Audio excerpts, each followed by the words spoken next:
Shalom saudara-saudara kasih dalam nama Tuhan kita Yesus Kristus. Hari yang berbahagia hari ini, ada firman Tuhan yang membangkitkan semangat, tekun dalam iman. Saya ulang judulnya, tekun dalam iman. Mengapa ini perlu? Karena hari-hari ini terakhir banyak sekali suasana yang tidak mengenakan. Olehnya saya sebagai hamba Tuhan mengajak kita untuk mendengar firman Tuhan, menjadi motivasi kita untuk semangat dalam Tuhan, tekun dalam iman. Saya mengambil dari Ibrani 10 ayat yang ke-32 sampai 39. Ingatlah akan masa yang lalu, sesudah kamu menerima terang, kamu banyak menderita oleh karena kamu bertahan dalam perjuangan yang berat. Baik waktu kamu dijadikan tontonan oleh cercaan dan penderitaan, maupun waktu kamu mengambil bagian dalam penderitaan mereka yang diperlakukan sedemikian. Ayat 34. Memang kamu telah turut mengambil bagian dalam penderitaan orang-orang hukuman. Dan ketika harta kamu dirampas, kamu menerima hal itu dengan sukacita, sebab kamu tahu bahwa kamu memiliki harta yang lebih baik dan yang lebih menetap sifatnya. Ayat 35. Sebab itu janganlah kamu melepaskan kepercayaanmu, karena besar upah yang menantinya. Oh, luar biasa, puji Tuhan. Ayat 36. Ini menjadi pokok pemberitaan. Sebab kamu memerlukan ketekunan, supaya sesudah kamu melakukan kehendak Allah, kamu memperoleh apa yang dijanjikan itu. Upah besar di sorga itu maksudnya. Ayat 37. Sebab sedikit, bahkan sangat sedikit waktu lagi, dan ia yang akan datang sudah akan ada, tanpa menangguhkan kedatangannya. Tetapi orangku yang benar akan hidup oleh iman. Dan apabila ia mengundurkan diri, maka aku tidak berkenan kepadanya. Tetapi kita bukanlah orang-orang yang mengundurkan diri dan binasa, tetapi orang-orang yang percaya yang beroleh hidup. Saudara yang kasih dalam nama Yesus, firman Tuhan memberikan semangat bagi kita. Ada janji Tuhan. Ayat 35, sebab itu janganlah kamu melepaskan kepercayaanmu, karena besar upah yang menantinya. Saudara yang kasih dalam nama Yesus, firman Tuhan hari ini bicara tekun dalam iman. Sebab kamu memerlukan ketekunan, supaya sesudah kamu melakukan kehendak Allah, kamu memperoleh apa yang dijanjikan itu. Saudara yang kasih dalam nama Yesus, konteks ini berbicara bagaimana anak-anak Tuhan pada zaman itu menderita karena nama Yesus. Sampai-sampai harta mereka dirampas, tapi mereka tetap bersuka cita. Mereka difitnah, mereka dicerca. Dan kalau kita lihat sejarah gereja, anak-anak Tuhan pada saat itu menderita karena nama Yesus. Dan Paulus pada saat itu mengingatkan anak-anak Tuhan untuk tetap tekun dalam iman, menunggu kedatangan Tuhan. Bahwa sebentar lagi Tuhan akan datang menjemput mereka, dan akan mereka menerima lebih dari harta yang ada pada saat ini. Saudara yang kasih dalam nama Yesus, di ayat 34 bagian B dikatakan bahwa kamu memiliki harta yang lebih baik dan yang lebih menetap sifatnya. Harta di dunia ini ngengat, saudara, habis. Tapi harta di sorga lebih kekal, menetap sifatnya. Ini menjadi acuan kita, yang membuat kita semangat bertekun dalam perjuangan iman kita. Mari kita orang-orang yang tekun dalam iman, saudara. Jangan mudah goyah. Ya, dalam kondisi seperti ini kita jangan mudah goyah. Tuhan melihat orang-orang yang tetap percaya kepada Tuhan. Apapun masalahmu, sakit penyakitmu, percaya bahwa Tuhan ada dan hidup. Apapun masalahmu, pergumulanmu, persoalanmu, serahkan kepada Tuhan. Tapi kau harus datang, tekun dalam iman. Jangan kau lepaskan. Kira-kira Tuhan bekerja enggak? Ya, sebagai pendeta pusing, sebagai konselor ya, saya melayani banyak orang. Pak pendeta, sakit saya begini. Kira-kira Tuhan dengar nggak doa saya? Ya, saudara yang kasih dalam nama Yesus.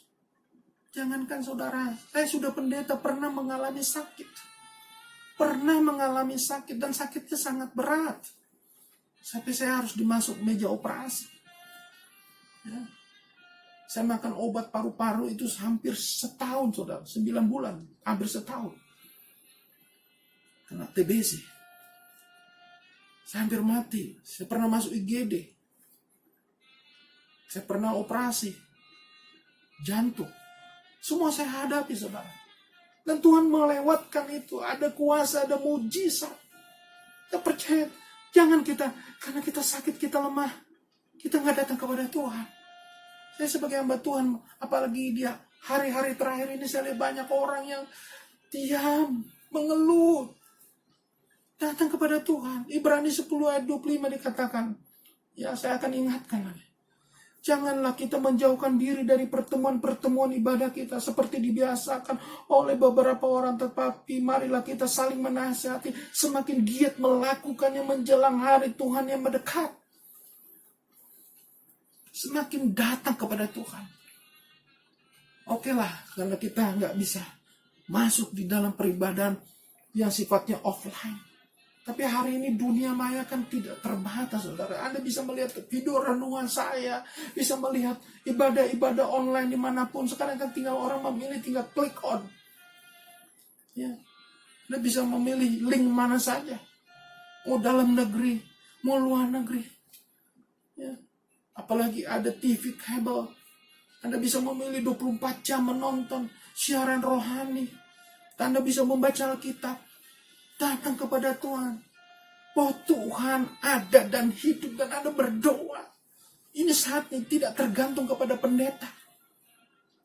Hari ini kita bergantung kepada Tuhan 100%. Saya bersyukur pada hari ini. Dengan adanya keadaan seperti ini. Kondisi seperti ini. Dunia ini dan negara kita. Saya ada bersyukur. Bersyukur kan. Orang yang selalu berharap kepada manusia. Hari ini kita berharap kepada Tuhan. Katakan amin. Jadi diperlukan ketekunan iman. Apapun persoalannya. Amin. Begitu juga para mahasiswa, para siswa. Hari ini kita belajar. Kita sudah berubah budaya hari ini. Kita bersyukur. Jangan mengeluh. Saya katakan jangan mengeluh. Tuhan sudah persiapkan bahwa pelajaran pada hari ini banyak orang pakai online, pakai Zoom, pakai webinar, pakai Google. Apapun namanya. Kita sekarang semakin modern di hadapan Tuhan. Tidak tergantung lagi kepada seseorang atau seorang pribadi. Tetapi kita bergantung kepada Tuhan. Bagi pekerja juga. Bagi ibu rumah tangga. Bagi siapapun. Hari ini kita ditegur Tuhan. Maukah kita tekun dalam iman, kita setia datang kepada, ada upah. Kalau tadi di dalam konteks ini, ayat 32-39, sampai harta mereka dirampas, mereka difitnah, dicerca karena menderita karena nama Yesus. Jadi kalau saudara karena menderita karena COVID-19 atau keadaan kondisi seperti ini belum ada apa-apanya, saudara. Belum ada apa-apanya. Mereka menderita karena nama Yesus. Mereka kehilangan harta mereka. Harga diri mereka, mereka dihancurkan nama baik mereka, difitnah, dizolimi. Tapi Paulus mengatakan, jangan engkau undur diri, tekun dalam iman, jangan lepaskan kepercayaanmu, dan engkau akan menerima upah yang daripada Tuhan, yaitu mahkota kehidupan. Hari ini saya mau menegur kita semua yang mendengar firman Tuhan. Mari kita tekun dalam iman, dalam persoalan hari ini. Bagi siapapun, datang kepada Tuhan.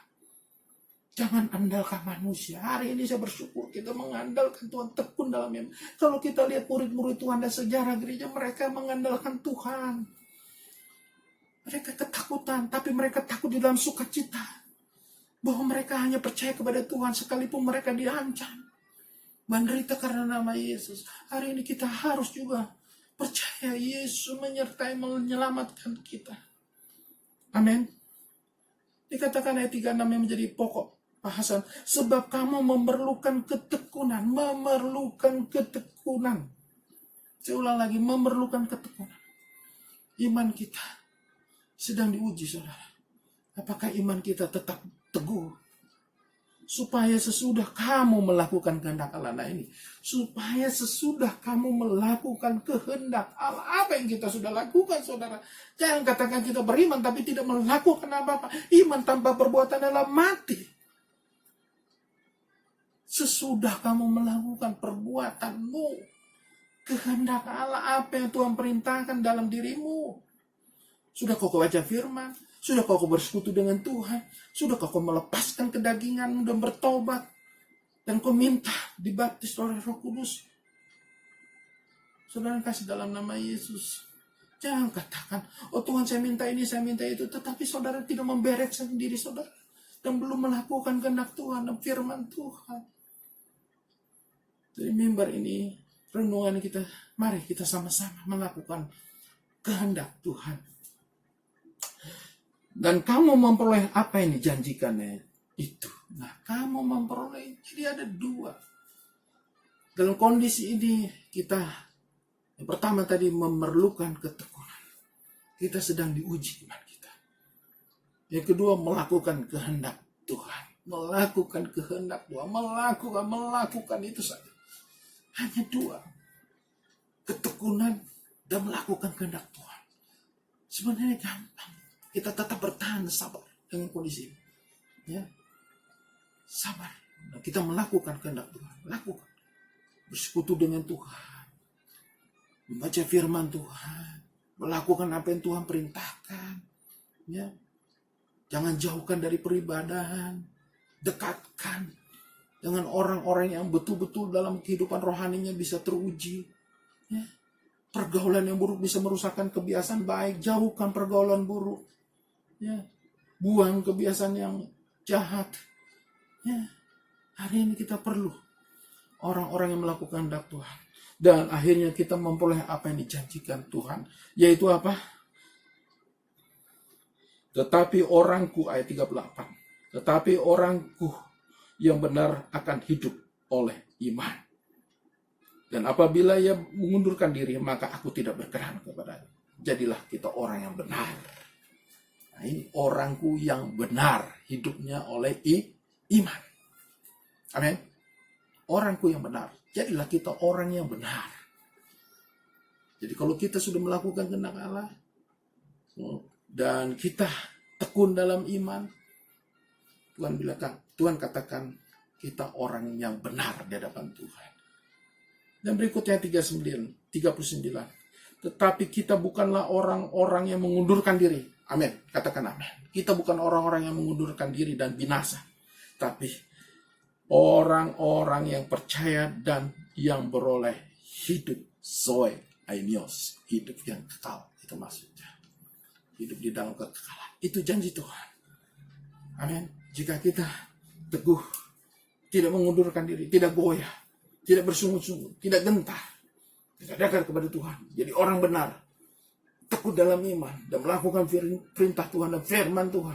Saya yakin saudara akan memperoleh apa yang Tuhan sudah janjikan. Hari ini sebagai hamba Tuhan mengajak kita. Jadilah orang yang tekun dalam iman. Tuhan Yesus memberkati kita semua.